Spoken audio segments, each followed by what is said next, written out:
दरम्यान राज्याच्या राजकारणामध्ये मुख्यमंत्री देवेंद्र फडणवीस आणि उपमुख्यमंत्री एकनाथ शिंदे यांच्यामधल्या नाराजीची चर्चा सध्या रंगलेली असतानाच शिंदेंच्या शिवसेनेच्या नेत्यांच्या सुरक्षेत कपात करण्यात आल्याची माहिती आहे। त्यामुळे आता शिंदे आणि फडणवीस यांच्यामध्ये नाराजीचा नवा अंक सुरू होण्याची शक्यता आहे। शिवसेनेच्या आमदार आणि नेत्यांना वाय दर्जाची सुरक्षा होती, पण सुरक्षेत कपात झाल्यामुळे शिवसेना नेत्यांनी संताप व्यक्त केलाय। महत्त्वाचं म्हणजे शिवसेना नेत्यांसोबतच भाजप आणि राष्ट्रवादी काँग्रेसमधल्या काही नेत्यांची सुरक्षाही कमी करण्यात आली आहे। ज्या नेत्यांच्या जीवाला कोणताही धोका नाही त्या नेत्यांची सुरक्षा कमी करण्यात आल्याची माहिती आहे। कपात केलेल्यांमध्ये माजी मंत्री आणि आजी आमदारांचा समावेश आहे।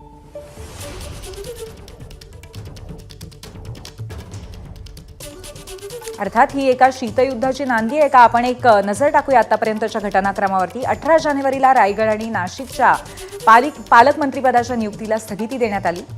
6 फेब्रुवारीला मुख्यमंत्र्यांकडून एसटी महामंडळाच्या अध्यक्षपदी प्रताप सरनाईकांऐवजी वाहतूक सचिवांची नियुक्ती करण्यात आली। 7 फेब्रुवारी ठाण्यातल्या समस्या सोडवण्यासाठी पुढाकार घेण्याचं वक्तव्य गणेश नाईक यांनी केलं। 9 फेब्रुवारीला आपत्ती व्यवस्थापन समितीतनं शिंदेंना वगळण्यात आलं, पण चर्चा रंगताच नियम बदलून शिंदेंची नियुक्ती करण्यात आली। 10 फेब्रुवारी अधिकारी न विचारताच धोरणात्मक निर्णय घेत असल्याचा उद्योग मंत्री उदय सामंत यांनी आरोप केला।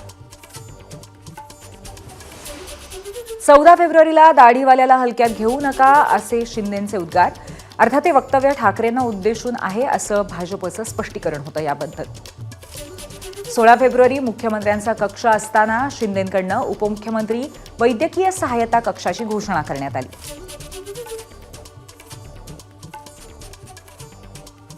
17 फेब्रुवारीला मंत्री नसलेल्या 20 शिवसेना आमदारांची Y+ दर्जाची सुरक्षा काढली गेली।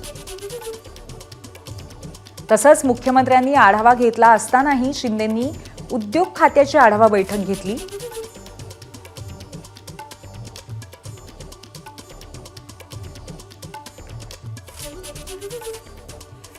तर अशा पद्धतीने एक घटनाक्रम बघता कुठेतरी सातत्याने एक उत्तराला प्रत्युत्तर दिलं जातंय असं वाटतंय। कोणत्या शिवसेना नेत्यांच्या सुरक्षेत कपात करण्यात आली आपण पाहूया। माजी मंत्री दीपक केसरकर, तानाजी सावंत आणि अब्दुल सत्तार यांच्या सुरक्षेत कपात करण्यात आली आहे। सुहास कांदे, अभिजित अडसूळ आणि प्रकाश सुर्वे या नेत्यांची आमदारांची सुद्धा इथे सुरक्षा कपात करण्यात आली आहे। प्रतापराव चिखलीकर, माजी खासदार, रवींद्र चव्हाण भाजपचे आणि सुरेश खाडे यांच्या सुद्धा सुरक्षेमध्ये कपात करण्यात आलेली आहे। तिन्ही नेते भाजपचे आहेत। तसंच देवराज होळी, माजी आमदार, कृष्णा गजबे, माजी आमदार यांच्याही सुरक्षेत कपात करण्यात आली आहे। कोणत्या नेत्यांना कोणत्या पद्धतीची सुरक्षा आपण पाहतोय? मुख्यमंत्री, उपमुख्यमंत्री आणि दोन्ही उपमुख्यमंत्र्यांना Z+ दर्जाची सुरक्षा आहे।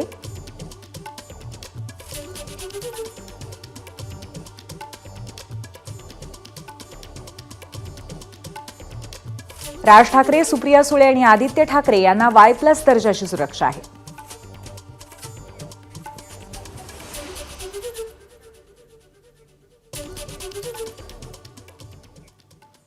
दरम्यान सुरक्षेत कपात केल्यामुळे शिवसेनेच्या नेत्यांमध्ये नाराजी आहे आणि या नाराजीचे पडसाद आजच्या मंत्रिमंडळ बैठकीत उमटण्याची शक्यता आहे।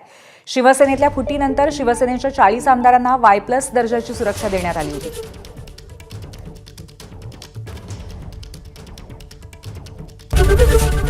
एबीपी माझा, उघडा डोळे बघा नीट।